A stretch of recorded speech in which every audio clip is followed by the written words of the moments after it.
Okay, members, we'll make a wee start. Okay, so you're all very welcome to this November meeting of Environmental Services here in the Grange in Omagh. I'm joined by members in the Grange, and there's also Councillor Dermot Brown and Councillor Keith Elliott is on WebEx. Just before we start, there is an issue with the cameras in the Grange, so anybody that's viewing at home, that's the issue, and we're currently working on it. So you will hear us, but you mightn't see us all. So just move on to the agenda now. Firstly, apologies. Any apologies from anyone? Councillor Maguire. Hi, good morning to Caherly. Apologies from Councillor Leon Bruff and Councillor McArdle. Okay, thank Good you. morning. Any other apologies? No. Okay, so item 2 is to sign the minutes and confidential minutes on the previous meeting held on 2nd of October, and that was done before we started the meeting. Number 3, any declarations of interest? Councillor Hawkes. Bereswovs. Okay, yeah. Item 2. Okay. Councillor Donnelly. Item 10, Education Authority. Okay, thank you. Councillor Fitzgerald. 7.2, the Tullyvar Committee. Yeah, thank you. Yeah, that's that aimed at. Now moving on to reports for decision. Item 4, Community and Wellbeing Director report to consider report on street name and numbering paper A, and that's over to you, John. Thank you, Chair. Chair, you may remember in the September meeting we were asked for the procedure on the street naming procedure, just to identify, and you'll see there at 2.1 of the report the procedure for street naming. It is the developers who submit proposals to the council. It's important that they do so as early as possible, just to ensure that all of the links for British Telecom, NIE and LPS have approved names. So as early as possible when developers can consult with ourselves with regard to the naming and ultimately get approval through the council is certainly the best thing forward. In doing so, they must submit an application form with an explanation of the name that has been chosen. Ultimately it should incorporate the associated features relating to the town land name, or at least have some historical connection to the area from which it's from, and doesn't include any personal names in relation to the naming procedure. The officer then, the officer will work with the developer, and indeed there are many conversations with each developer in relation to the name of the development. If the officer doesn't agree, they will ask the developer to submit an alternative name. And if the council officer then determines that the original or the alternative meets the policy needs, then it will be put forward to this committee for approval, for consideration for approval. If at that stage the council, the members aren't in agreement with the name, the officer will go back to the developer, seek another name, and ultimately then get approval through the relevant committee. Should the committee not accept the name at that stage, the committee itself has the ability to name the development themselves. So the ultimate power lies with this committee themselves. In relation, we have a number of developments which are being put forward for approval this evening. The first one is Woodside Grange in Lislamallard. It's in the townland of Lislamallard, but Lislamallard, it doesn't really incorporate itself into road naming. The developer has put forward Woodside Grange, and it is felt that does meet the policy in that it is accessed off the existing Woodside Avenue road. The second one is in development at Carrigan in Enniskillen. And again, it's in the townland of Carrigan. The developer has suggested Carrigan Quay. And again, officers feel that does meet the policy. The third one is development in Barra, in the townland of Barra. The developer has suggested Barra Oaks. And again, the officers feel that does meet the policy. The fourth one is at Lambeg in Enniskillen.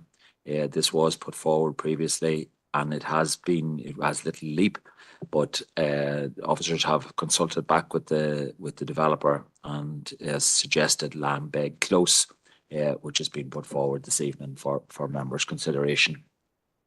And the final one is development at Drumnakilly in the townland of Drumnakilly. The developer has suggested Drumnakilly Heights, which again meets the policy. So therefore,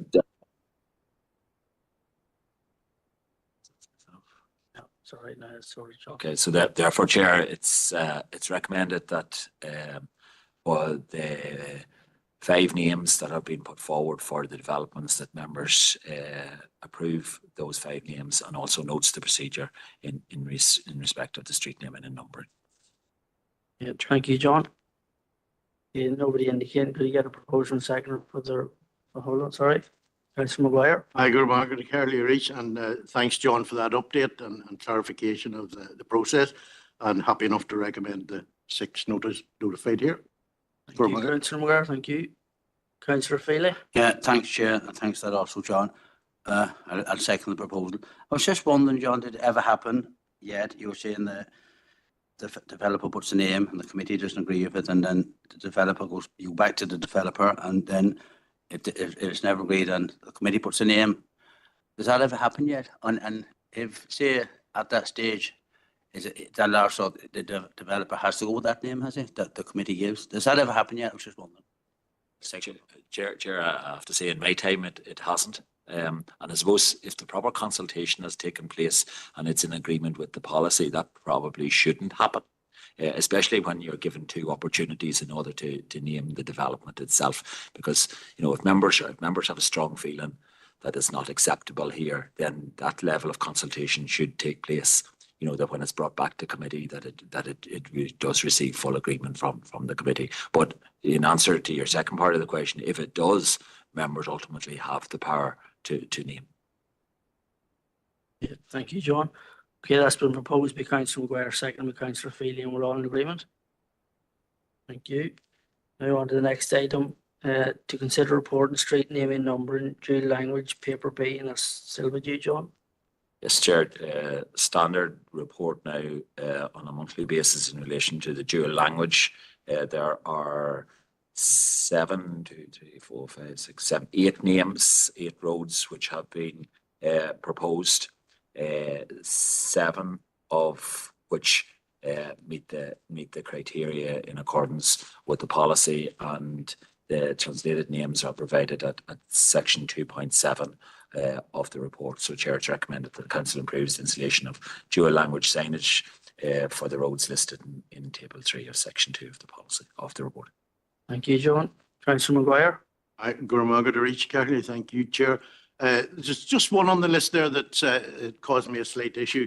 The second from the bottom there, Burin Row View, and the Gaelic translation then is Rourke and Burin Row again, as it is in the English version. And from my limited knowledge of Gaelic, and I would see that Burin Row translates as a boreen is a small road, and row would either be the colour red or rusty or whatever was the equivalent. So I'm surprised to see the Burin Row in the Gaelic translation appearing exactly as it is in the English version.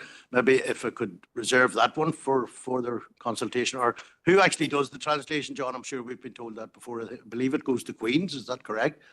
Thanks for that. So again, just that issue there. I don't know whether. I know certainly if there's Gaelic speakers out there, they'll be questioning why Burin Row appears in Gaelic the same way as it would in the English, because it definitely translates fairly simple as the small, narrow road with the red colour on it, you know.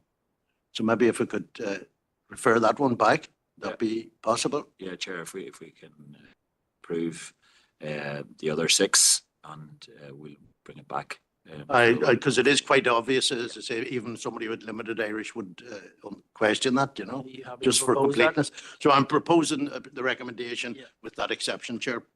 You're welcome. Thank you, Councillor McGuire. Could he get a seconder for that? Councillor Hayes. Councillor Stephen Donnelly, you want to come in there? Yeah, cheers, Chair. It's just yeah, a query. I presume that the means by which this is largely done is just that applications are processed just as they're coming through, kind of just one by one. Yeah, I might be wrong about this. I haven't gone through the last number of reports recently, but I've had the impression that a lot of the applications that we've dealt with recently have largely been from Mid Tyrone, and I suppose I'm conscious that there's at least there's a number of applications sort of in the Ome area, particularly. I'm aware that Lammy was something that was under consideration, and I'm just kind of curious in terms of the process that's going through, because I think that there's been a couple of those applications that have been in the pipeline for quite a while. Chair, you will remember when we put in the policy, we had a host of applications at that stage. And there were a lot, as you say, from Mid Tyrone. And we are actually still going through those. I think we received in total to date some like 440 applications. We have processed at this stage, I think it is somewhere in the region of 210. So we're approximately halfway through that process. From memory and from a query this week, I think Lammy Road, I think, have another 100 applications to get to that stage yet.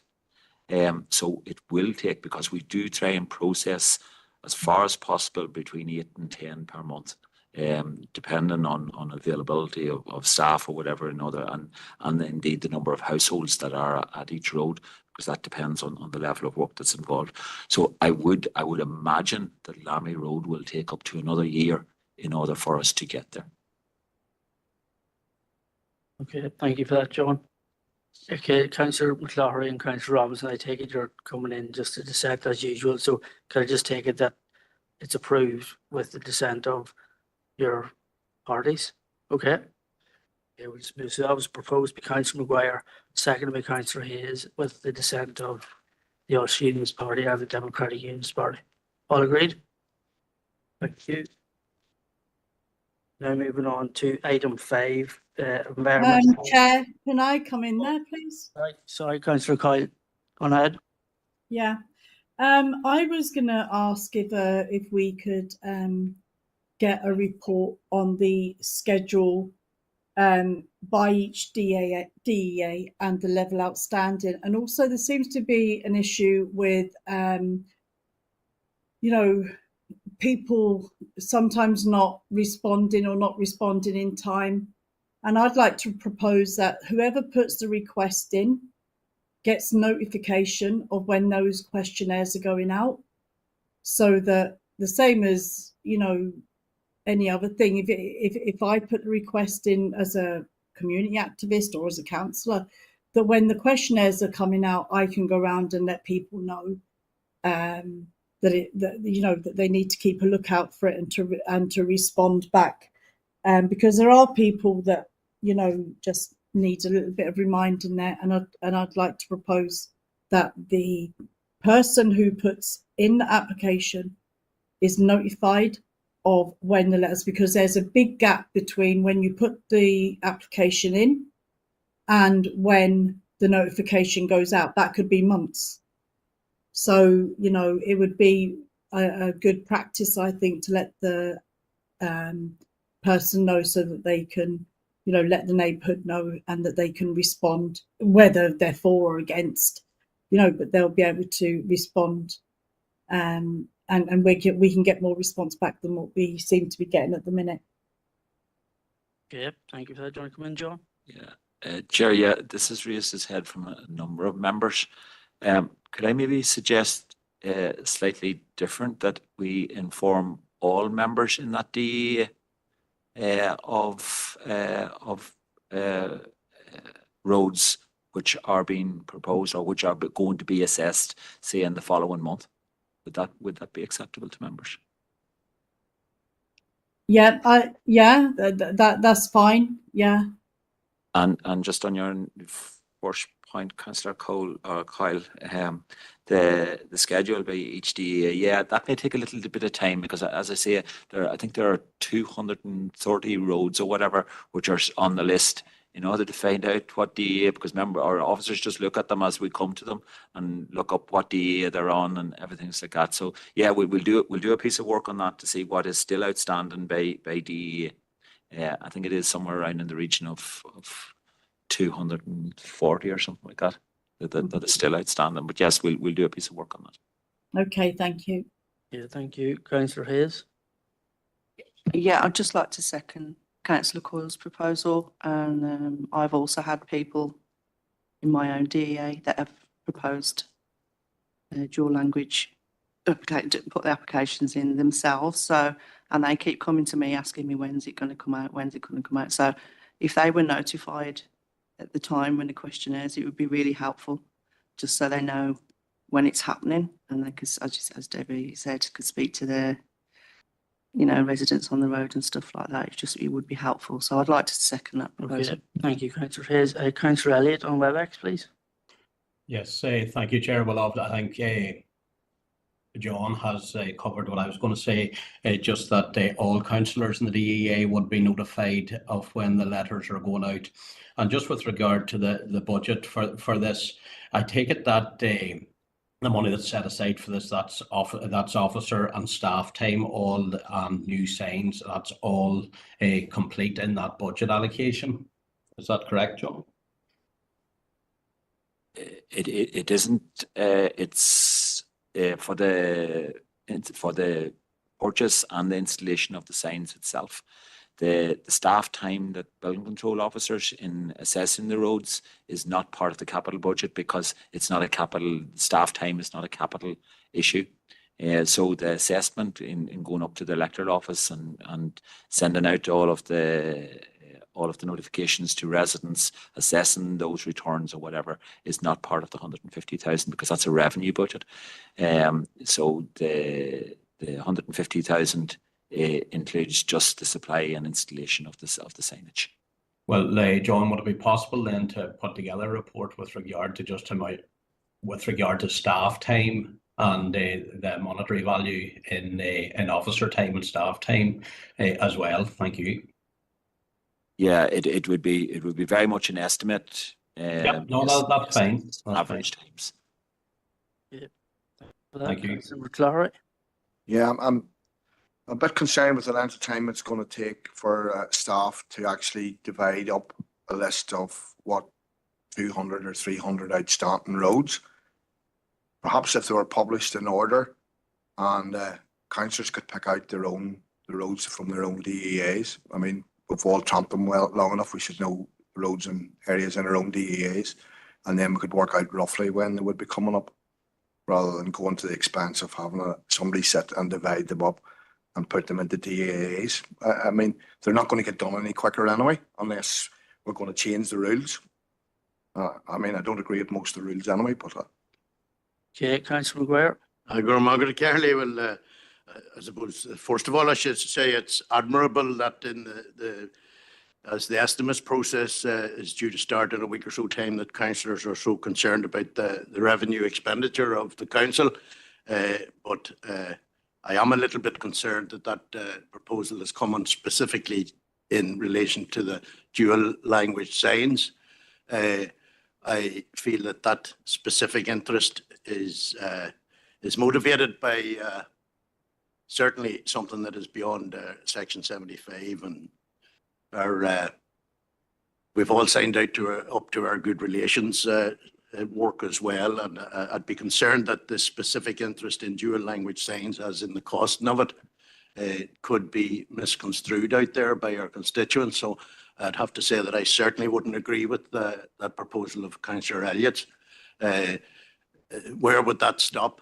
If I choose to make the same proposal on every issue and every aspect of the work of the council, the two Johns would certainly be frowning down at me here. So I have to object to that proposal of Councillor Elliott's and propose that we do not proceed as such. Okay, your comments are noted. That's all the speakers. Would anybody like to? Councillor Elliott hasn't been seconded yet, so.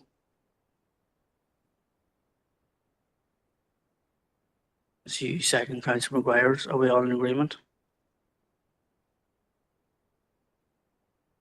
What we do, right, John?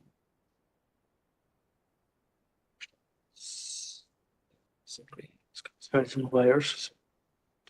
Yeah, so the first one that was seconded was Councillor Maguire's, so I'm gonna have to put that to a vote. Councillor Coyle's, that was a separate issue. Sorry, Chair, what are we doing? Good question. We're voting on Tommy's proposal, not to go with Proposal was That- that Keith's Councillor Coyle's. proposal. Councillor Coyle's is to send it. Chair, the first proposal is from Councillor Coyle, seconded by Councillor Hayes, that when notifying residents that we would send it out also, or prior to notifying residents, we would notify members in that DEA that we were doing so. So that has been proposed and Was seconded, and we're all in agreement with that. Okay. The second proposal then, That was seconded. that was seconded, was that Councillor Maguire didn't agree with reporting of officer time in relation to the assessment of the roads for dual language. And that was seconded by Councillor McColgan. That has to be put to a vote now. Yes, everyone is Yeah. in agreement. So that is being put. So instead of going to a proper vote, we'll just do a show of hands. All members online also. So a normal vote. Go on ahead there, Councillor Robinson. Second Councillor Elliott's proposal. That was after Councillor Maguire's was seconded. So we have to take the first proposal that was seconded. Oh, you said you hadn't got a seconder, so absolutely. Yeah, but it hadn't got a Yeah. seconder for there wasn't a seconder for Councillor Elliott's before Councillor Maguire's was seconded. So that one is going to be put to the vote, Councillor Maguire's. Okay? That it?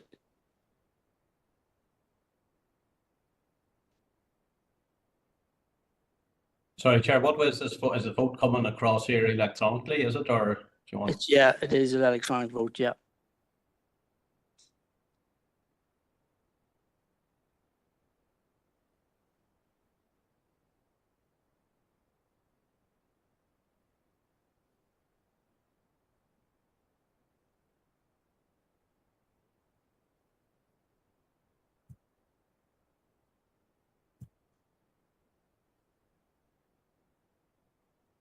I have nothing on my screen yet now, Chair. Let's open that screen there. I think if you go down, Councillor Elliott, to the three dots beside the chat function, maybe. Poland, wait, hold on, there's.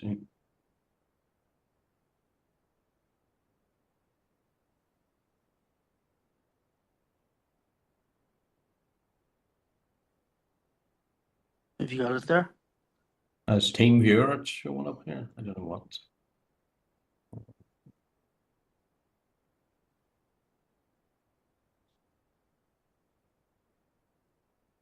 Yeah, beside the chat function, if you click on the three dots, there should be a pop-up of, Got it now. yeah.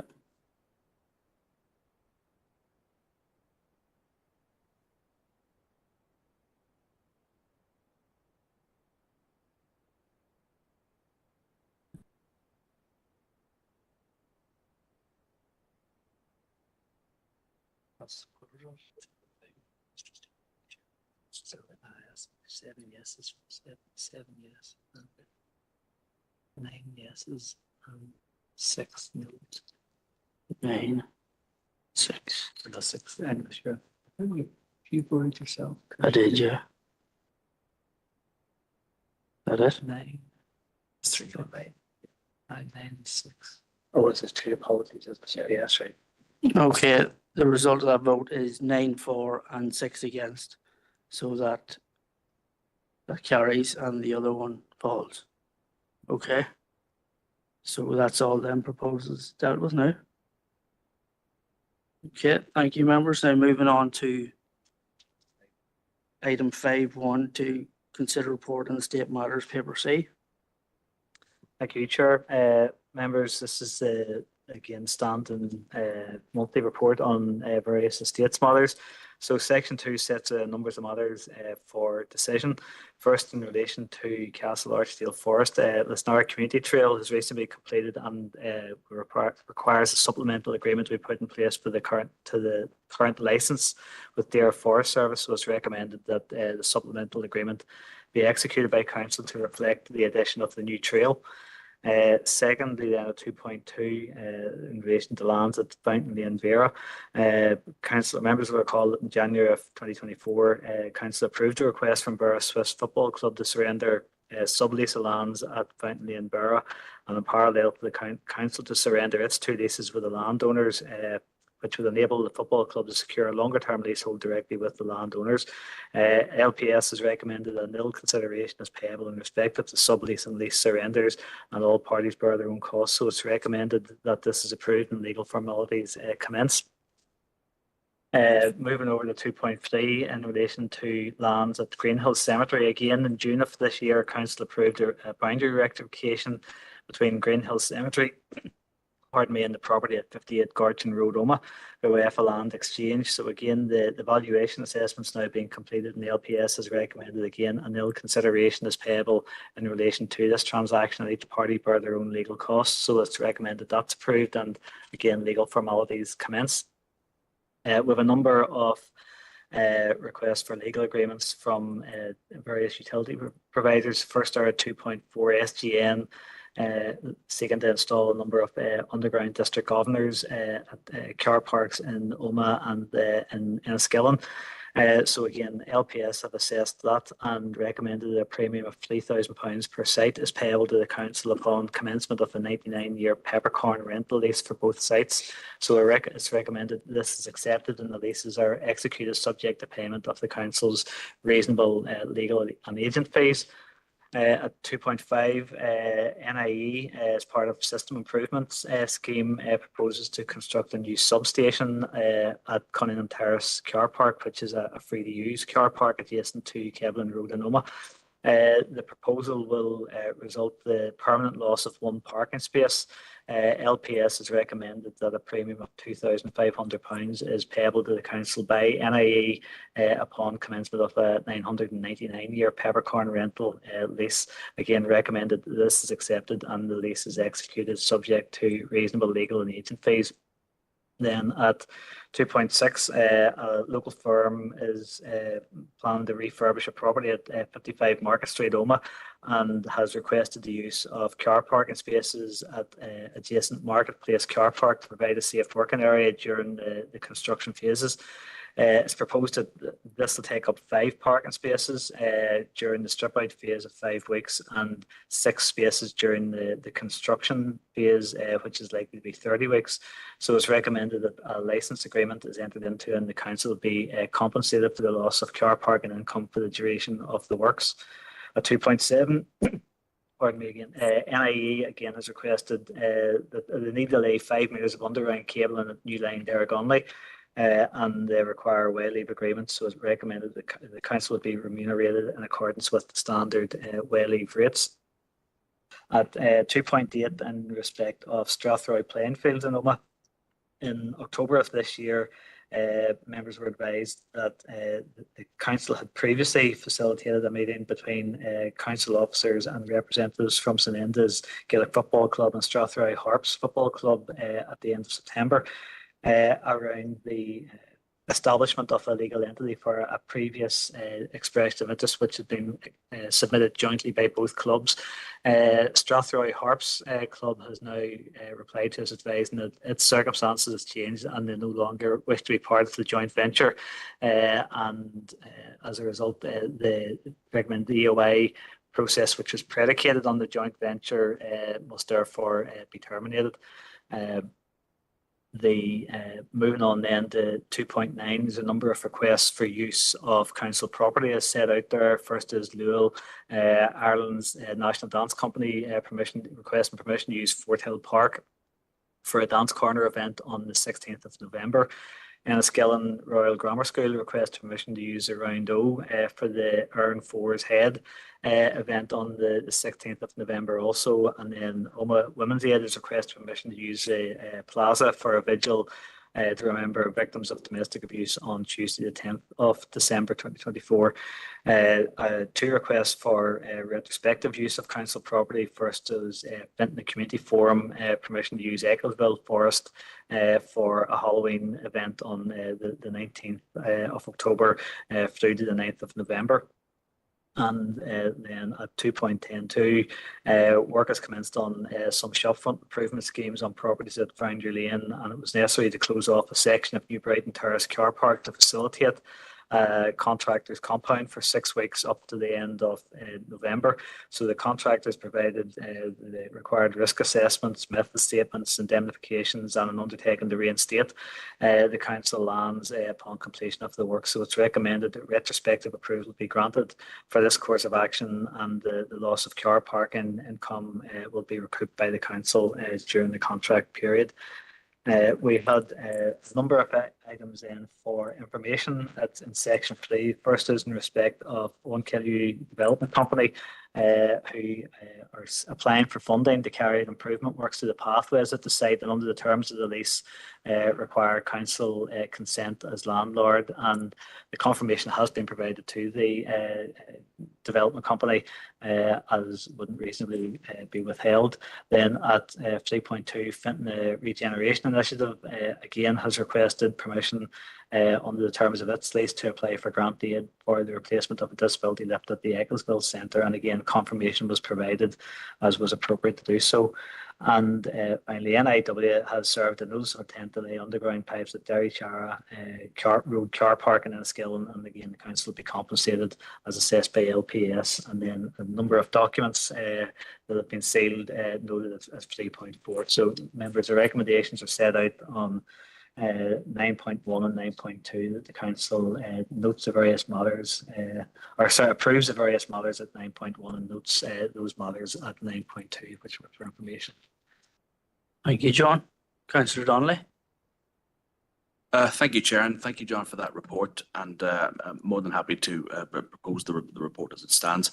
I think just in terms of looking at some of this, I mean, just the one thing I would say is that quite often one thing that's raised with me is the underutilization actually of the Oasis Plaza, and the fact that we see here Oma Women's Aid proposing to utilize it for a very worthwhile purpose and event is, I think, a really good use of that site. So I'm really glad to see that. But the main thing I just wanted to come in on is just in terms of the proposal for NIE to construct a new substation at Cunningham Terrace Car Park. Just being familiar with the area and knowing that there's a fair few elderly and more vulnerable people who kind of live around there, I would imagine that this would be a utility work that would be less invasive and disruptive than some of the gas works that's been going on within the town. But just keeping in mind sort of just the demographics of the area, I would just be keen to ensure that whatever work is done in this car park, just that any remediation actions that are necessary are done fairly swiftly, just to make sure that sort of safety requirements and all the rest of it are all grand for the residents who live in that part of Gallows Hill. So just with that, Chair, I'm more than happy to propose. Yeah, thank you for that. Councillor Fitzgerald.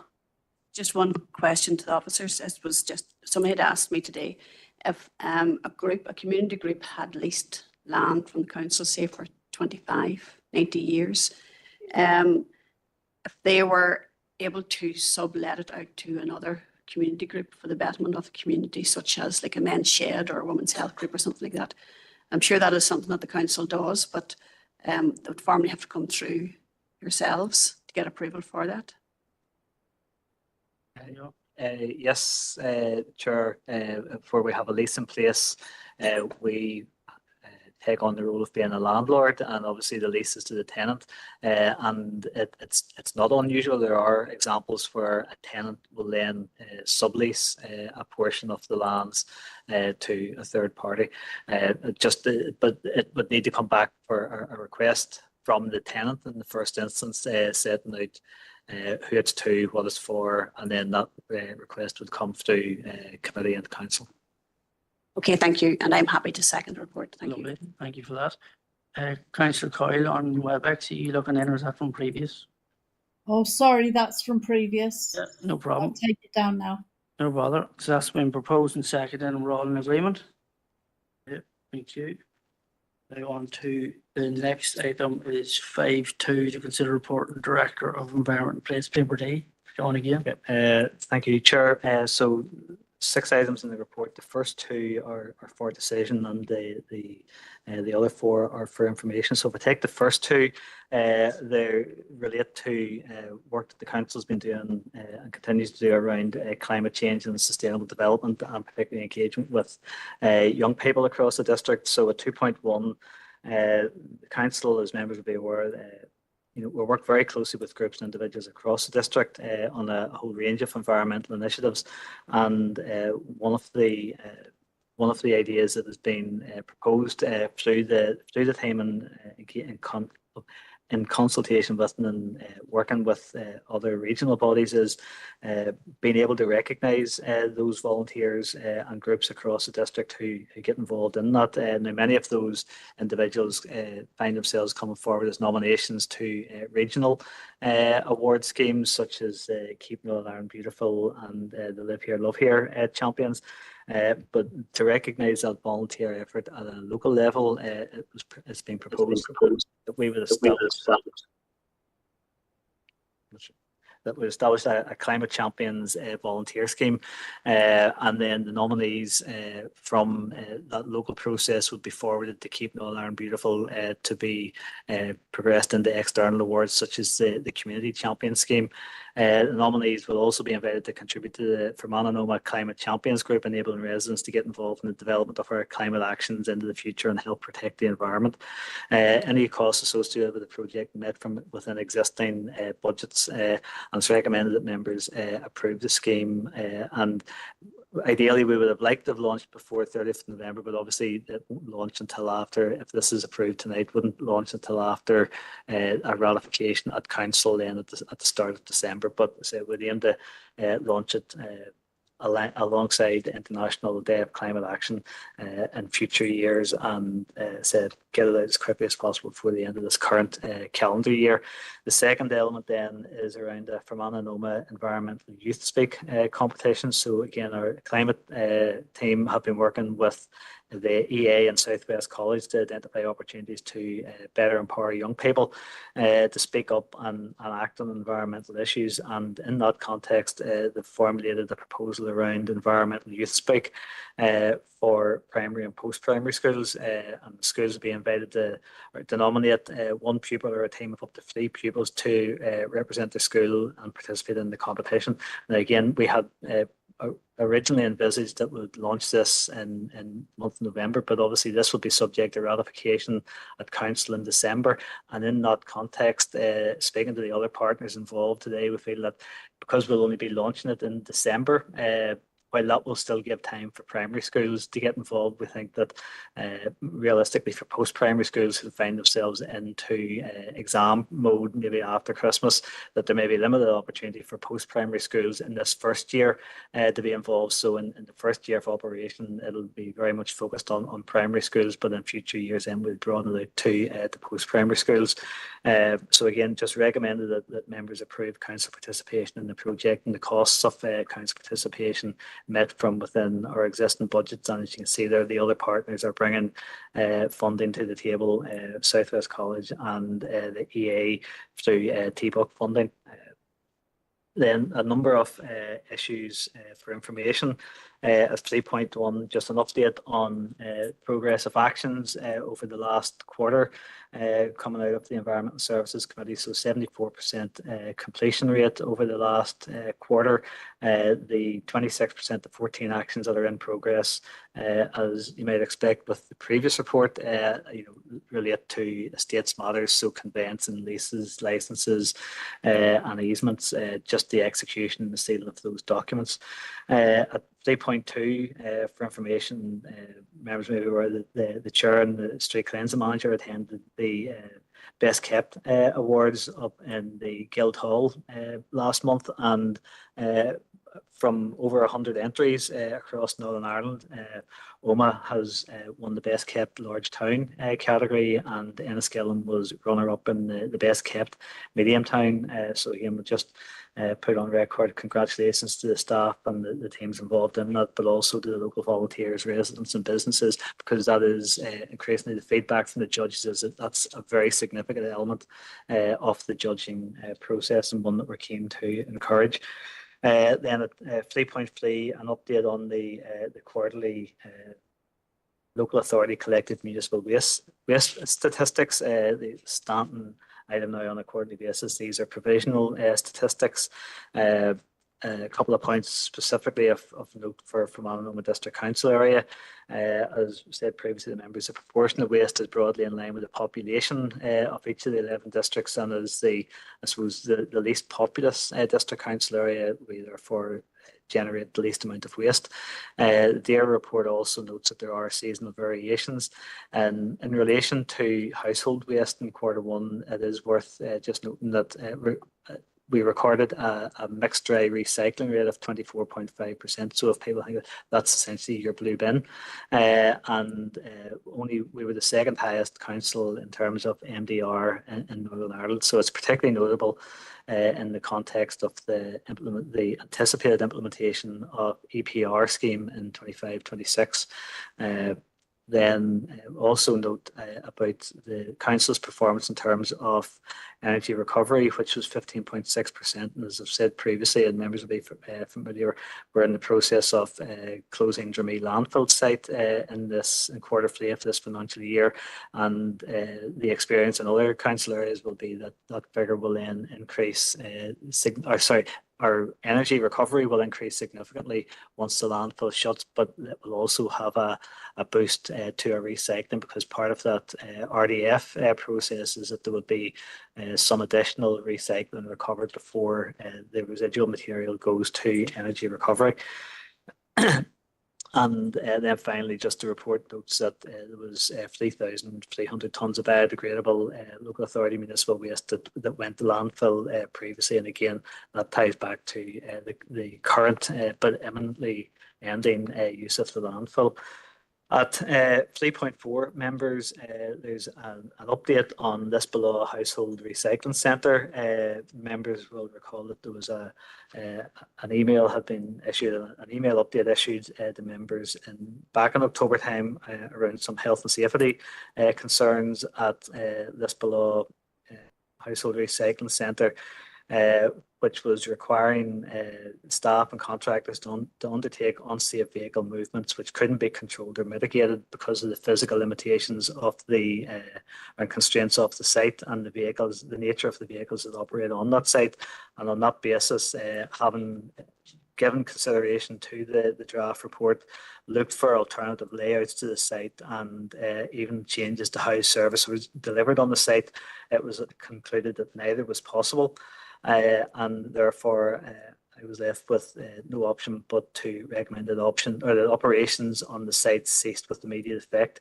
So staff installed signage at the site gates on the 17th of October, advising residents of the closure and providing information on the two closest alternative HRCs in Lisnaskea, which council has invested in significantly over the last number of years, and at Tempo, both of which are within a 10-minute drive from the gates of the Lisbon site to provide a comparable 5-day service.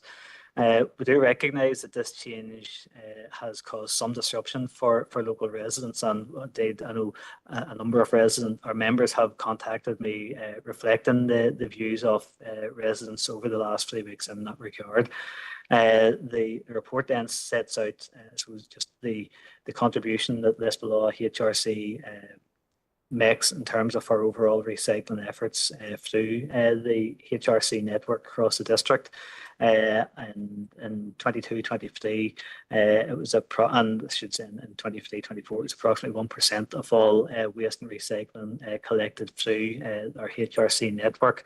As a result of the closure, we've had to advise the Northern Ireland Environment Agency, who issue a waste management licence for all of our HRCs of the the closure of the site, and we've now written to them formally advising of a temporary suspension of the licence for up to 6 months, and that will provide space and time for council to give a due consideration on it. So, I can take a considered approach to next steps in respect of the Lisbon HRC site. The site remains secure. It's monitored by staff on a regular basis. We have CCT in place at the site to mitigate against the risk of unauthorised access or indeed fly tipping. And staff and contractors have commenced the site clearance of any waste or recycling materials that were on the site. And I know some members have been in touch with me about the possibility of HR or household recycling centre provision at an alternative site or location within Lisbon, and that's something which we will be progressing and investigating while the existing waste management licence remains suspended. As I've noted in the report, the normal options appraisal process will help us to establish any need for a project and then explore options around the provision of services as an alternative location if that's required. And as noted in conclusion, the development of a HRC at any new location would of course be subject to normal planning and statutory approval processes. So members, the report is recommendation set out 9.1 that council approves the introduction of a climate champion volunteer scheme and a Fermanagh Noma environmental youth speak competition, and then that council notes the update in respect of environmental services actions June to September 24, the results of the best kept awards 2024, the update on local authority waste statistics for April to June 24, and the update in respect of Lisbon Household Recycling Centre. Thank you, John. Councillor McClary. Thank you, Chair. And obviously, I was pleased to attend the Best Kept Awards. Whilst Enniskillen received the runners-up and Oma achieved first place, which was highly commendable, and again, highly commended by the judges as well. We had a vast array of smaller settlements and villages in practically all the other categories. So we had people there. Now, unfortunately, some of them were teamed with what I would call serial winners, where they're well practiced at winning. But there's a real taste for villages and smaller settlements taking part in this competition. And I think with a little bit of encouragement and help from the council, we could maybe bring back an even more silverware or trophies the next time, because I know they weren't far away, but some of the ones are serial winners. But it was good to see so many areas and places from our district represented, as well as the two main towns actually achieving places. So thank you. Do you want to propose a recommendation? No. Yep, thank you. Councillor Crawford. Thank you, Chair. It's just on item 3.4.1, the list below Household Recycling Centre. I'd like to thank John for his report on this. It is ongoing, but I understand that it is policy within the council to operate on a single operative on those particular sites. I was just wondering, was it considered before the closure to maybe add an additional member of staff that could allow for the consultation to take place, that the residents of Lisbon could still avail of the centre? Is that something that could have been considered at the time? And if you could also, Director, maybe just if you have the information, if not, maybe you can get it from me at the next meeting. Is there any other centres within our district that is currently operating at 1% of waste collected on HRC sites? I have, with the permission of the Chair, I have one question I'd like to ask on this particular subject in confidential, if that is, can be accepted or considered. Okay, no problem. And I'm quite happy to second the recommendations. Thank you for that. Do you want to come in there at all, John? Thank you, Chair. So in terms of alternative models of service delivery, yes, we considered a range of alternative models, and that would have looked at the layout of the site, the nature of the operations delivered on the site, and indeed, the issue isn't about staffing on the site. Two staff would simply have, or more staff would have simply had more staff in place and in situ whenever the vehicle manoeuvres were taking place, and so that was considered, and we had looked at those as options, and say, unfortunately it wasn't possible. In respect of any other centres, Lisbon would have received over the last number of years the lowest percentage of recycling through NFR HRCs. Okay, thank you, John. I'll just go to Councillor Elliott on WebEx, please. Yes, thank you, Chair.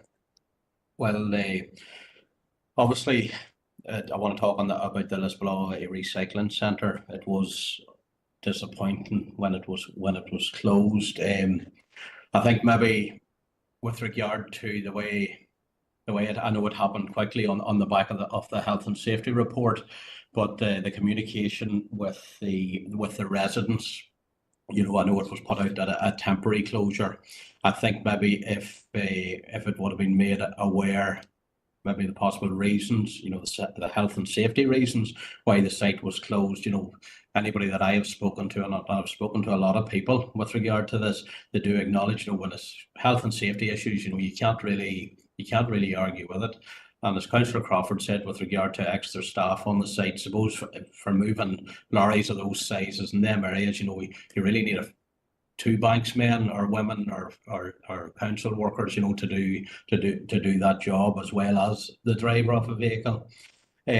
Obviously, we'd be looking with regard to going forward on this, and I appreciate, John, there's a lot of work going on with regard to this, but an alternative site on a location within the Lisbon area would, suppose, in the grand scheme of things, be what the residents would be looking for. You know, I know, yes, it is probably a smaller amount of recycling going on this site, but you know, some of the people I have spoke to are elderly people, and you know, they could possibly be going to this site with you know, bringing in their hands to this site, you know, for want of a better reason. I've spoke to a few, and it's, you know, with regard to, you know, grass cuttings this time of the year, you know, leaves and things like that, and they've no way, you know, it's not unknown for people to arrive to the site with a wheelbarrow full of stuff, you know, sort of thing, to get rid of this.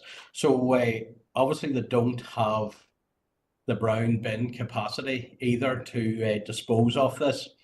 So obviously there's a job of work to be done going forward, and I appreciate that, but I would hope that this is done, you know, swiftly, and that any alternative sites can be looked at, and a report brought back to the committee with regard to suitability, and if it's possible to do this. But also, along with this, should an alternative site not be possible, you know, we're going to have to look at ways, you know, maybe a larger brown bin for the residents of Lisbon, and this obviously will help with sort of your grass and your leaves and things like that there, and it would alleviate some of the problems. But again, you know, that would have to be looked at, and again, brought it through the estimates process, but suppose that's what we're looking into now, and I would ask that this is looked at as we go along. As I say, I know it has caused a lot of disruption in the area, and this is mostly for elderly people that have been contacting me. So as I appreciate what work is going on, and look forward to a proposals or reports coming forward that can probably or hopefully alleviate the problem that we find ourselves in at the moment. Thank you, Chair. Okay, thank you. Councillor Feely. Thanks, Chair, and thanks, John, for the presentation there. Yeah, just want to say well done to Omagh on winning the best kept large town in the skill, and the runner up in the best kept medium town. I didn't think there was that big of a difference in the size of the towns, but they are. I will just mention 3.4 as well.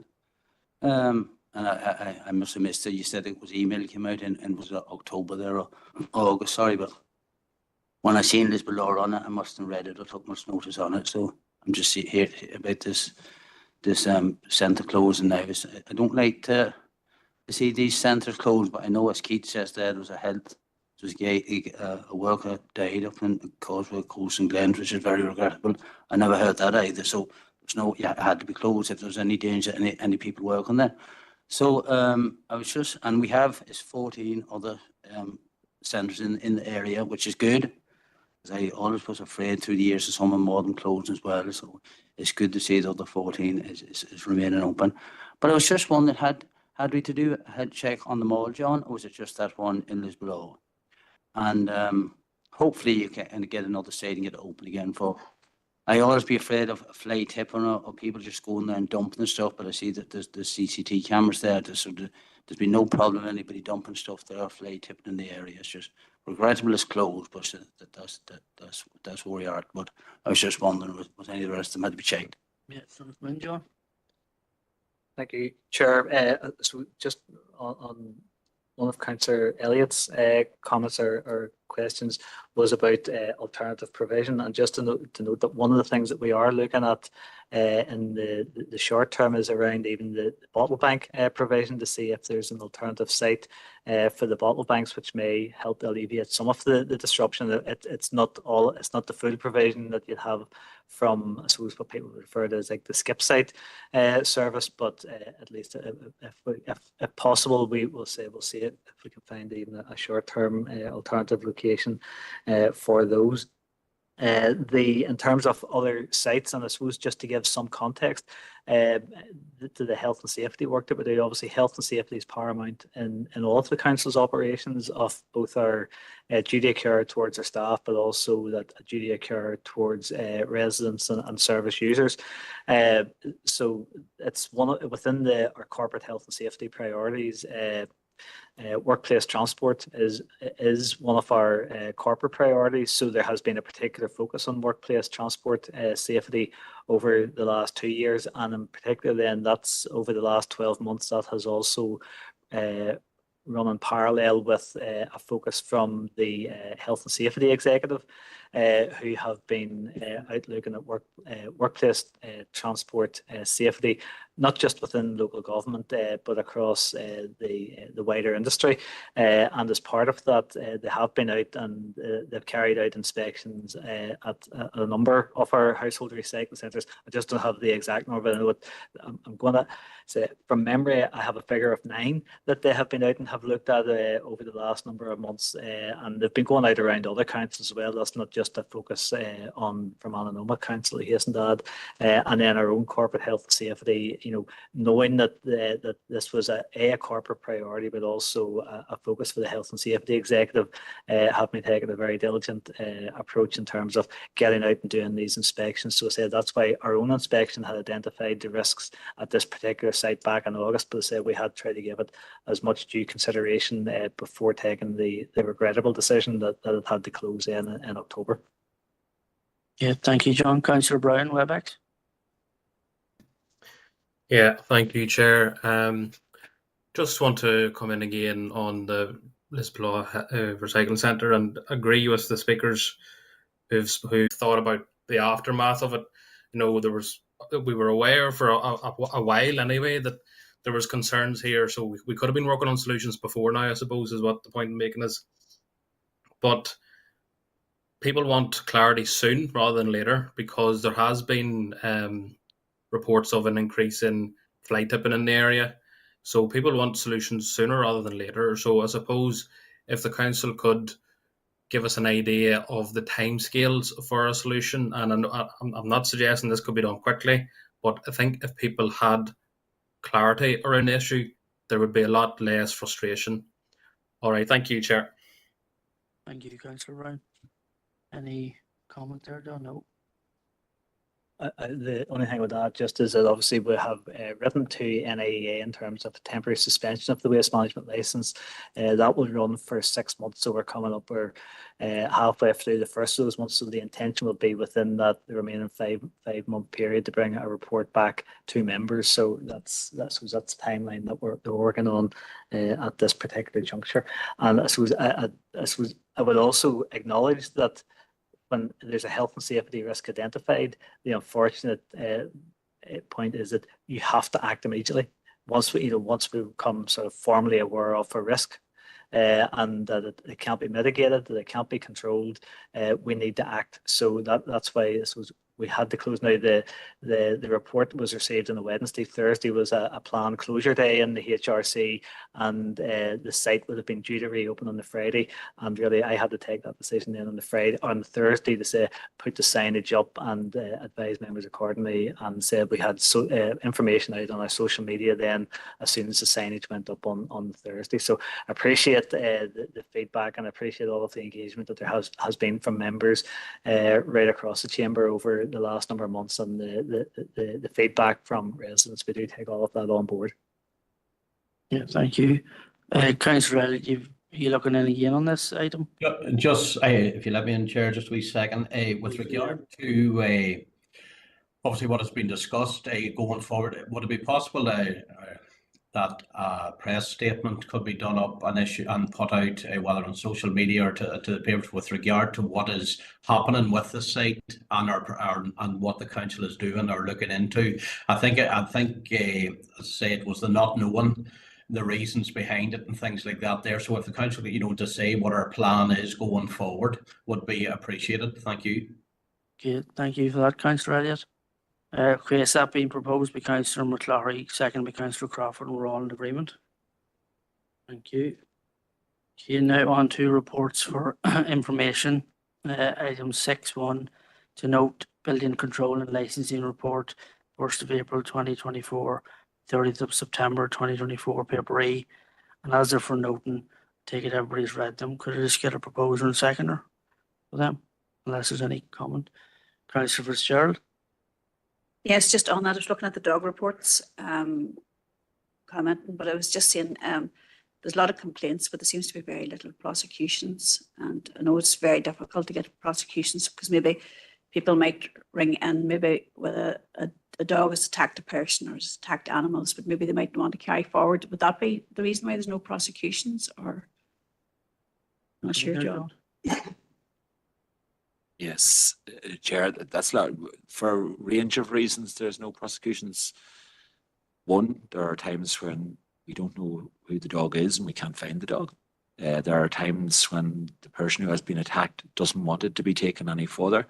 There are times when the investigation is ongoing and won't be reported here unless it is actually going through the prosecution stage. So there are various reasons as to why the level of prosecution. I suppose the bar is pretty high, in order to take a prosecution. But we have been successful, and in fact, successful in this financial year in taking prosecutions. Yeah. And then on dog fouling, request for service 47, but no prosecutions there. But it's the same. It's watch them. It's getting them doing the deed, I suppose, isn't it? It's very difficult. Absolutely. I think average time, there's something like you have to spend on average 10 hours in the one location in order to catch a recurrent person or the person walking a dog that dog fouls.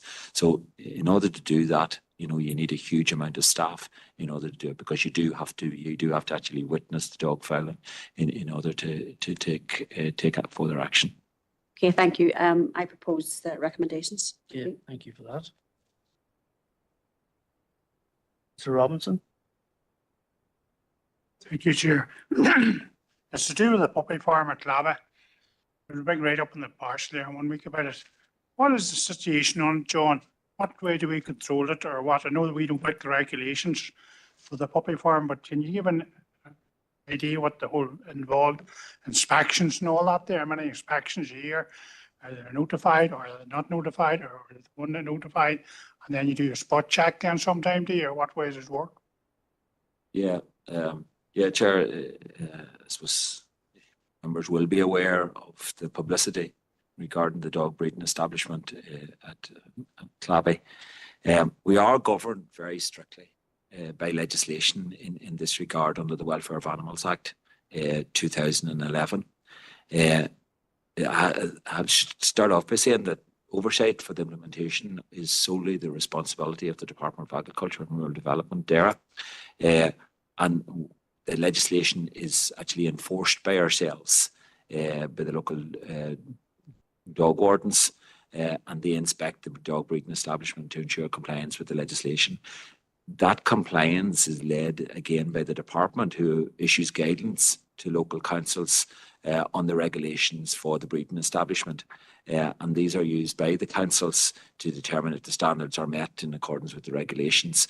And certainly before a license is issued to a dog breeding establishment, the dog wardens consider all of those conditions and ensure that the establishment is compliant.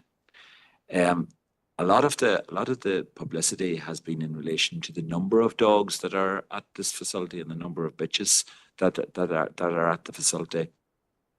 There is nothing in the legislation which states a maximum number. It states a minimum number. You must have at least 3 dog breeding dogs at an establishment, and if you have 3 or more, you must obtain a license. It doesn't state a maximum. So I suppose, you know, in compliance with the legislation, the operation at Clabby is completely compliant. We do, you're right, Councillor Robinson, we do undertake 2 inspections per year at each of the establishments. We have 9 dog breeding establishments in the Fermanagh and Omagh District Council area.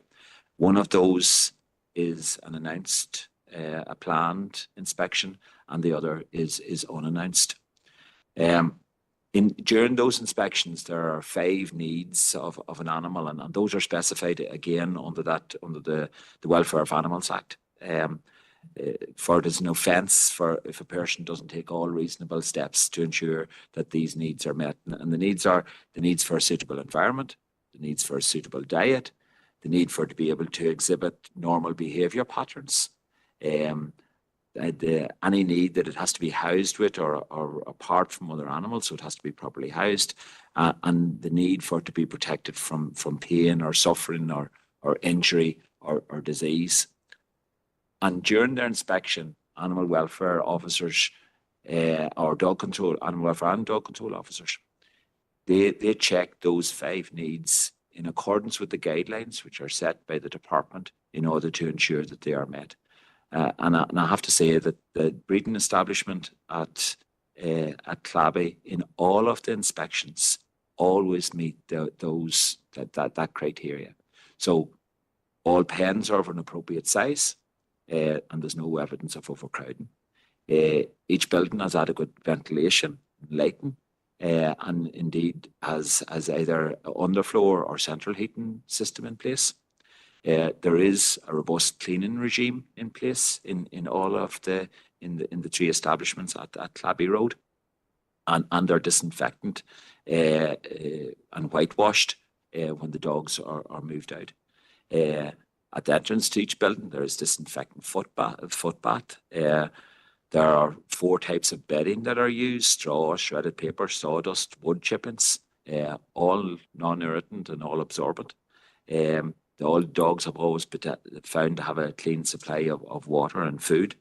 The establishment has written enhancement, enrichment and socialisation programme in place. And this is how they interact with humans, how the dogs and the puppies themselves interact with humans. And that programme has been inspected and been approved by officers from the council. There are exercise pens, and there is a 24/7 veterinary service which is attached to the dog breeding establishment. All the pups are inoculated and microchipped before leaving the establishment, and the records show that. The records show that the bitches and stud dogs upon retirement are rehomed through licensed kennels, and the behaviour of the adult dogs and indeed the pups are conducive with being in contact and having plenty of interaction with humans, which is part of that socialization program. So I suppose with regard to the legislation, animal welfare officers and dog wardens, we are responsible for enforcing the legislation. As the legislation stands at this point in time, the establishment at Clabby Road, and indeed all of our establishments for which we provide licenses, all the dog breeding establishments meet all of those criteria.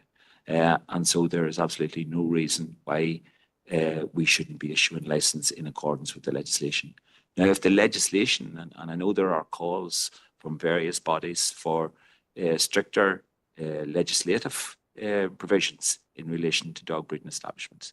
And if that is required, then that is not up to the council, but that is up to the Department of Agriculture to instigate that legislation. And we in turn then, once it is in place, we in turn would enforce that. Thank you for that, John. Councillor Feely? Well, I wasn't going to talk about the puppy farms anyway. I just want to talk about it. I was coming in another wee thing there. No, just carry on. No, it's Oh, sorry. Yeah. No, it's not important. I'm just going through the entertainment license there, and on page 4, I see it's Old Pat's Bar. I know it's Old Pat's Bar in Derrygony, but it's called Old Pal's Bar. Maybe a typo. Just glimpse into it there. It's not a good saying. I just seen it there. It's Old Pal's Bar instead of Old Pat's Bar. I don't know what can they say to me there? there. Okay. Yeah, thank you for that. Councillor Crawford? Thank you, Chair. I just want to make a wee comment on the back of the puppy forum at Clabby. Whether you're for it or not, it is regulated, but the step aside from that, the bigger concern for me is the hundreds of dogs that are being bred in the country, and we don't know what's going on. To me, that's the bigger problem. You know, we can talk all we want and have reviews on that. I'm not going to get into that, but I'm just highlighting the bigger concern that there is out there, that there is dogs being bred, and it's just it's not acceptable. So I just want the balanced argument. You know, it is regulated, it's controlled, it's managed in Clabby. But what about the other dogs? There's hundreds of them. Yeah. All right, I just want to make that point. No problem. Thank you for making that note. Councillor McLaughry? Thank you. Sorry, I wasn't going to speak on this either, but I've just one question. I wonder, could the director clarify that we are the enforcement body as laid down in statute? I know that a well-known animal charity has raised concerns, but that's up to them to follow up. They do have their own regulatory powers, and I know they can apply for warrants and stuff. And if they wanted to do that and had suspicions, they can work independently of the council.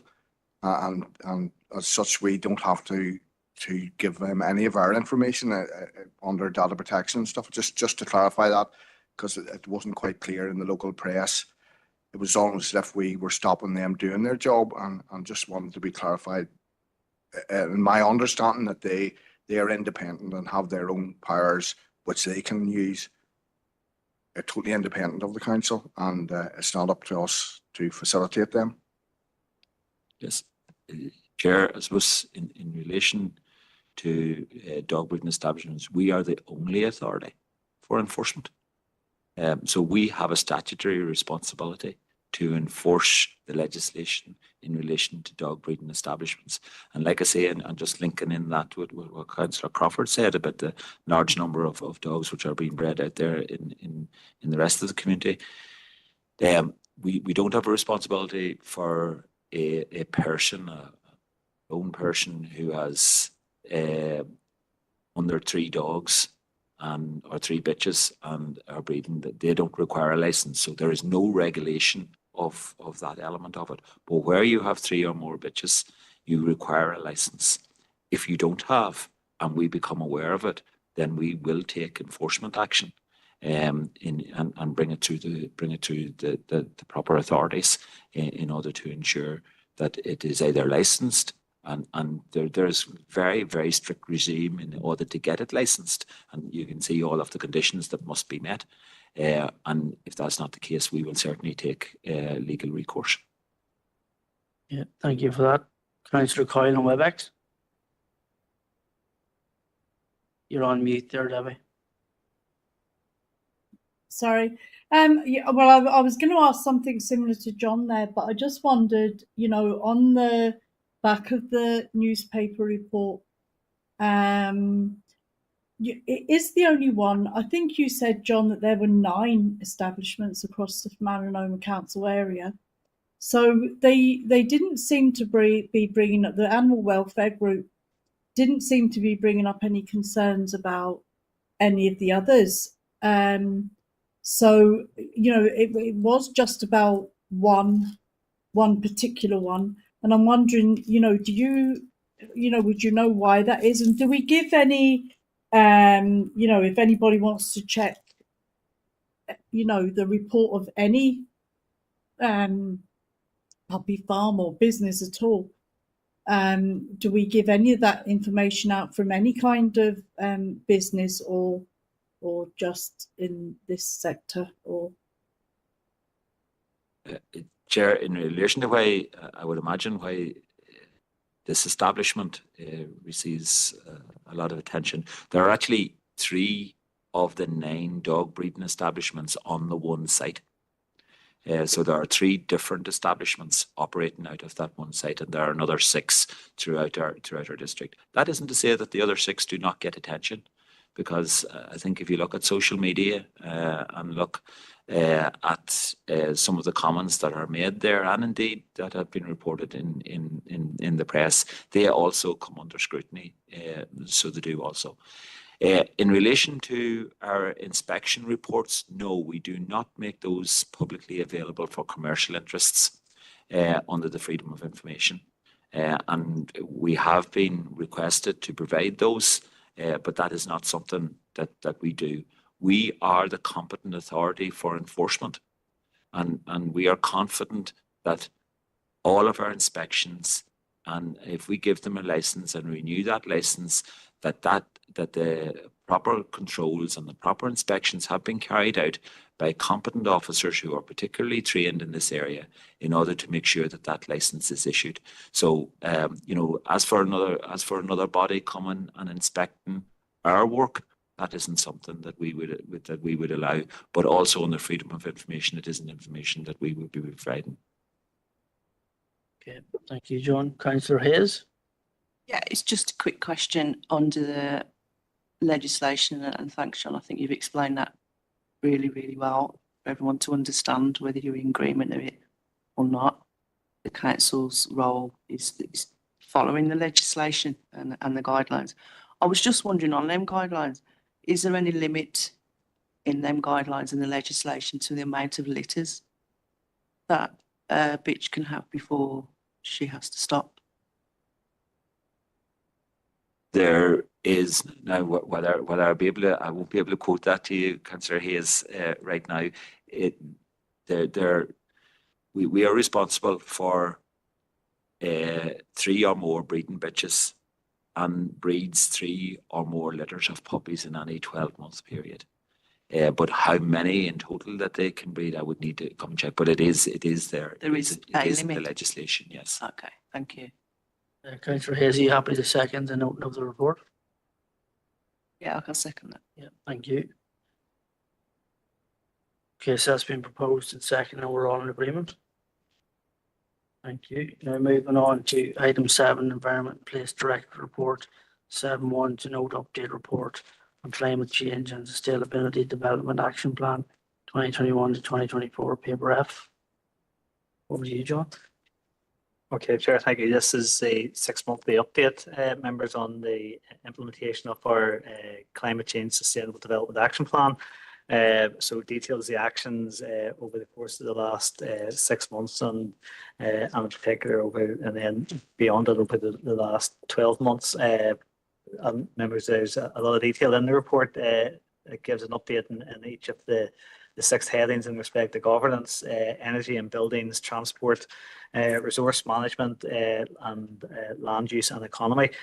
So it's a lot of information. I know it's maybe suggesting if there's any particular queries and any of the detail within that report, happy to take questions. Yeah, I'm sure we've all read it. So Just go to Councillor Donnelly first.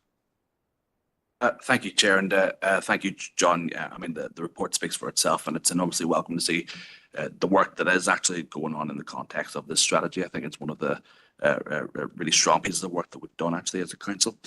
I suppose just as a proposal arising from this, I want to touch on, I guess, the content or perhaps lack of content in the most recent statement by the Chancellor in terms of the budget, because there was very little reference in that to issues of the environment and issues of the green transition, which obviously this strategy is heavily relevant to. And in instances where farmers and agriculture were mentioned in the statement, it was not particularly good news, particularly in terms of the removal of the ring fencing of agricultural funding and some of the issues around inheritance tax. I'm enormously concerned, Chair, at the fact that there hasn't been a significant signal from central government as of yet in terms of its intent to work constructively with the devolved sphere and local government around assisting with the just transition, which is an enormously big challenge, and it's one that we have to grasp, particularly in rural areas where essentially we are very much to the fore because of the fact that we have such a heavy reliance on agriculture. And so on that basis, Chair, I think that it would be useful, given that there was such light reference made to the issue within the most recent budget, if we were to write potentially to DEFRA, potentially to the Secretary of State for Energy Security and Net Zero, and potentially even to the Chancellor herself, to ascertain whether there's any intention at this stage to ascertain something such as a just transition fund to enable capital investment being led from the centre to be able to assist those of us who are in more rural communities where there's a very real need to be able to tackle that particular issue. So thank you, Chair. Are you also happy to propose the note of the report? Yeah, thank you. Want to come in there, John? Thank you, Chair. Maybe suggest to the member that I know you've heard a number of, I suppose, Whitehall based departments. I'm just mindful that climate action is a devolved matter, so it may be appropriate to extend that out to a number of relevant local departments as well. And obviously there's, I mean, there is climate budgeting, carbon budgeting, and the Climate Change Act locally. So maybe just to even extend it out in the first instance to DARE, who are taking the lead on that. Yeah. Now, Chair, I'm aware that Minister Muir has already been pressing for a similar fund to be instituted. So I think that it would be useful actually to tie in with DARE in that particular respect. So more than happy to incorporate that. Thank you. Councillor Brown on WebEx. Thanks, Chair. I just had a question around the tree planting, and I can see that there was 2,800 trees planted, which is good. We obviously have to plant trees, and they're good for carbon capture and all that sort of stuff. And it says there's a focus on native species as opposed to non-native, sort of Sitka spruce. And I was just wondering, what would be the sort of breakdown between native and non-native getting planted? Because I feel that we should be moving away from planting non-native species. I know obviously you have to do it in stages, but obviously the non-native can be very, very damaging for the environment and particularly for biodiversity. So I think a long-term plan would be to move away from them. So just wondering, are we moving away from them? You know, at what pace are we moving away from non-native species? That sort of general question, if you wouldn't mind, John. Thank you. Thank you to the member for the question. I could answer it maybe in two parts. My understanding, but I will clarify this with the team. My understanding is that our presumption is that we're only planting the native species when we talk about replanting schemes. I think whether it's the use of the phrase "a particular focus on native broadleaf species" maybe has implied that there's an equal focus on the so it was like forestry or sort of harvested trees, I don't believe that's the case, but if the members can, I'll come back to them directly in terms of a breakdown. But my presumption is that I know certainly it was a couple of years ago when we did a major replanting program out at Ecclesville.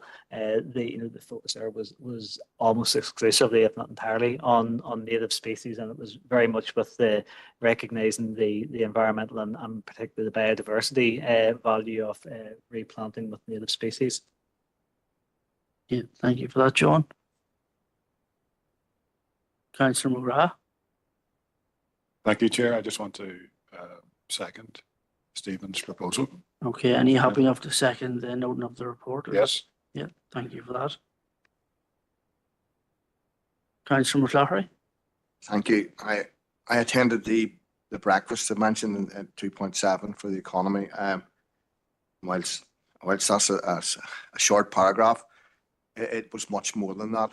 It gave clear pathways and valuable assistance to the companies that attended, and a lot of them were local micro businesses, and they're clearly see this as being something that's going to be forced on them, and they really want to get ahead of the cue ball and actually start meeting the requirements before it's actually forced upon them.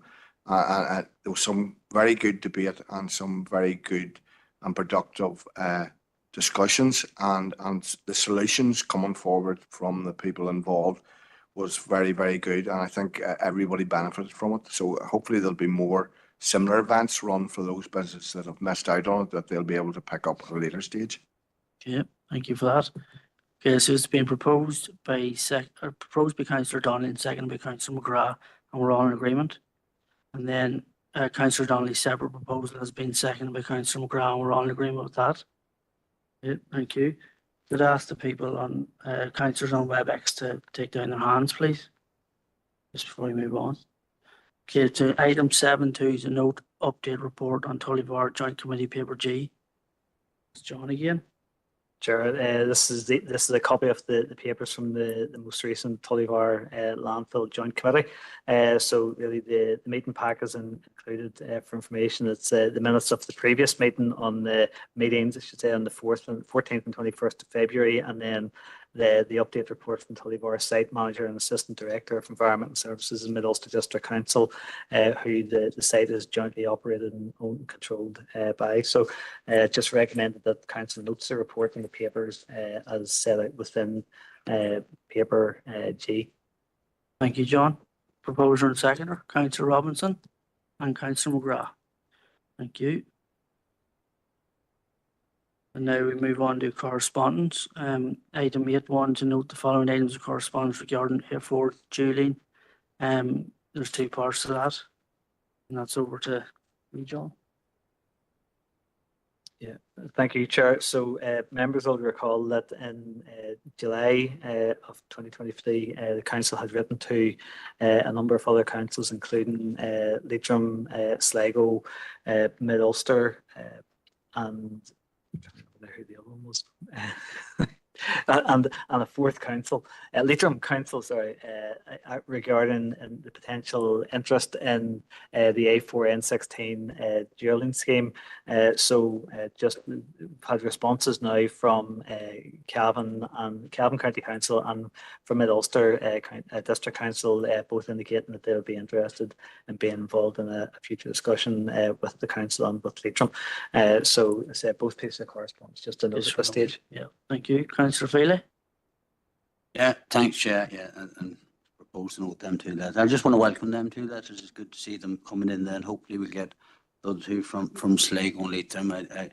This is kind of very strong feeling about day 4. I think it'd be great to get that committee up and going, because it was a committee in the start. It never got going right because there was no meetings held. But I was put on that committee in 2014. Myself and Alex, who was here that time, a few of the Erne West councillors, and we've been pushing ever since to get it going. I think it'd be benefit to see the benefits of the A5 committee that has started up there now, and rightly so, for road safety, and it's doing good there. So I feel that if we've got the A4 committee going, it'd be the same as well, because I feel we've been left behind. The road, basically the road from Enniskillen to Belcoo's got very bad this last while. A lot of bad corners on it and dents from going through Belcoo. on the N16 when you cross the border there, Black Lane. Aside of what money being spent on that stretch the road from there to Sligo, it's the complete opposite of what it used to be years ago. There's better roads here. We cross into the south, then it was worse roads. It's opposite now. So it just and saying that, if we get the committee going, we still might be fit to get more strong, but at least we can lobby and try and get more investment in it. So I just welcome the letters and propose to note them. Yeah, thank you for that. Could you get a second, or Councillor Robinson? Thank you. Now moving on to 8.2, to note the following items of correspondence from the Department of Infrastructure. And there's 4 separate items to that. Do you want to come in, John? Chair, the first item of correspondence is really, it's just a note. This was a response from DFI for the correspondence that we had sent to them in September. Members will have already had an update from this when DFI came into the special council meeting in October. And I think the Division Roads Manager actually, Daniel Healy, referred to the fact that they had responded, and we noted that the correspondence would be coming forward and formally noted at ES this month. So really, that's 821. It's just to note the response in respect of verge management and grass cutting. And then the next 3 items of correspondence are again to note, and these are copies of correspondence from the department regarding stopping up orders that have been issued now in respect of private accesses onto the A5. So again, the details are set out in 8.2, 2, 3 and 4. Yeah, thank you for that. We could get a proposer and second to note them. Councillor Maguire and Councillor Hawkes. Thank you. You know, under any urgent and relevant business, I have 2 pieces. So I will move first to Councillor McGrath. If you want to come in there, please. Chair, it's just regarding the security at the Gorton Lanes. I'm just wondering, John, was there any update?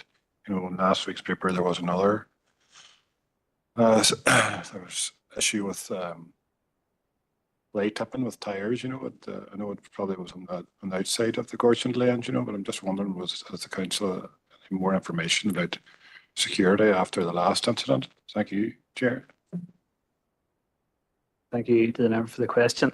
By way of update, I think we referenced the work around the reinstatement of the flow plates. So upgraded flow plates were ordered. They arrived in the depot at the end of last week, and we're hoping to get them installed this week. It's unfortunate as well that actually on Saturday past, the Rangers were out in Gorton Glen Forest Park, and they encountered quads and scramblers using walking and bike trails in the park. The Rangers actually followed the individuals that were on those machines, and when they stopped, the Rangers they engaged with them, explained to them that quads and scramblers weren't permitted in the Gorton Glen Forest Park. They were told that they'd actually come into the forest park through an unauthorized trail. So I suppose the nature of the vehicles that they were in, they were able to go cross country, and that's what they had done.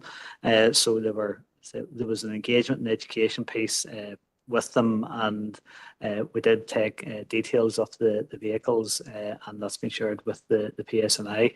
In this instance, we're also progressing discussions around installation of CCTV. Obviously, given the remote nature of the access into Gorton Glen, any CCTV that would be installed, first of all, there's an authorization process that we need to go through internally in terms of GDPR, but also it needs to be sufficiently robust that it doesn't become the focus of antisocial behaviour itself, but we are progressing that. Okay, thank you for that, John. Okay, that's been dealt with. Now on to you have a piece now, John, to bring. Thank you, Chair. Members will recall that at last night's council meeting, it was agreed that the delegation would meet with the DFI Minister regarding the Oil Island Strategic Rail Review on Wednesday the 13th of November at 12:30. The Minister's office has been in contact this afternoon and informed the council that due to unforeseen circumstances and unforeseen change in the minister's diary, that he's not able to make it, but that the alternative date, if you will remember, the 4th of December was suggested at 9:45, that is still available. if it would be possible to get agreement, given the short time period, to get agreement that the 4th of December is acceptable to members, and the names of members who are available to attend would be given to Democratic Services tomorrow in order to make the arrangements, if that would be all right, Chair. Yeah. Councillor McClary? Sorry, that's at the very suitable time for people from Fermanagh at 9:30, wasn't it? It was at 9:45, and I So- think that was one of the reasons why members. Bacon decided- pops all round then? Oh, no, it's just very decent.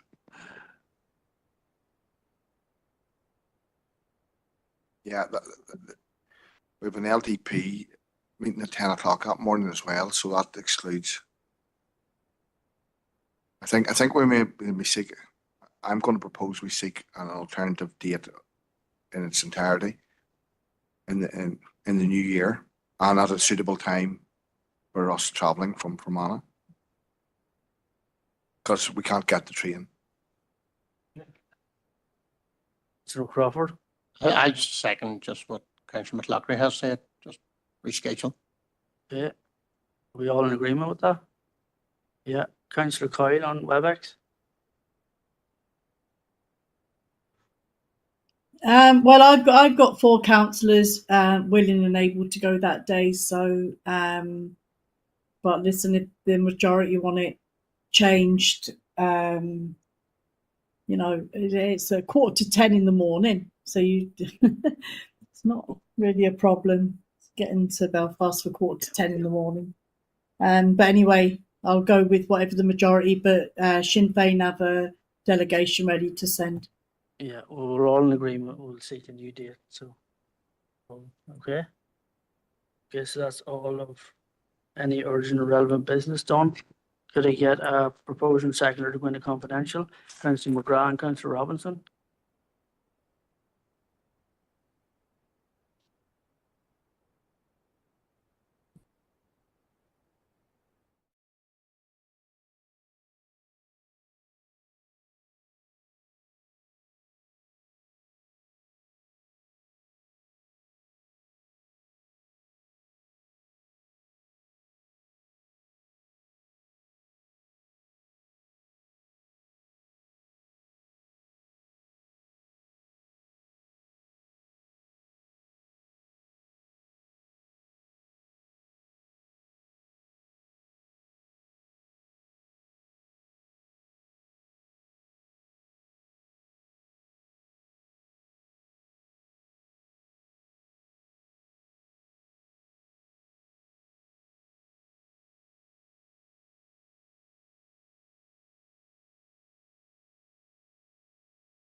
Councillor Robinson and Councillor Donnelly.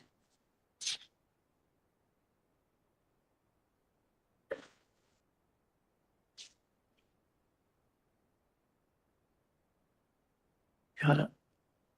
Can we get?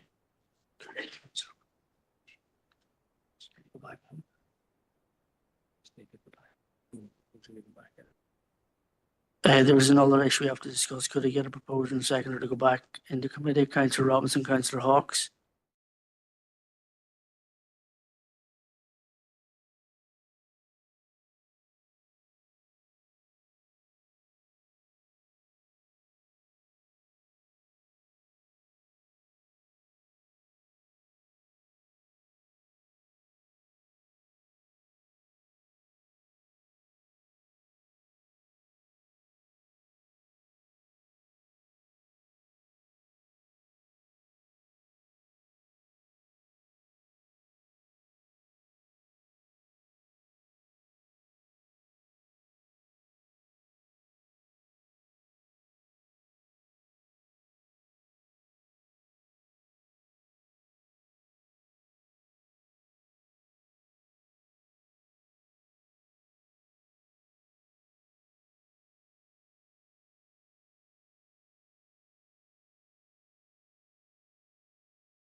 Take two.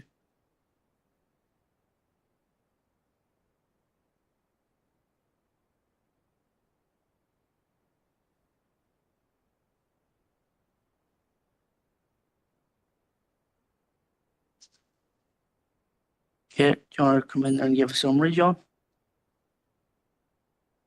Thank you, Chair. So while in committee, confidential business, members considered a report on a number of confidential estate matters and consider or approved each of the recommendations set out within the report.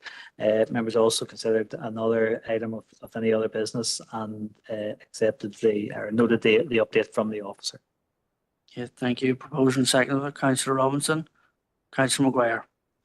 Okay, that brings our meeting to a close. Thank you all very much and safe home.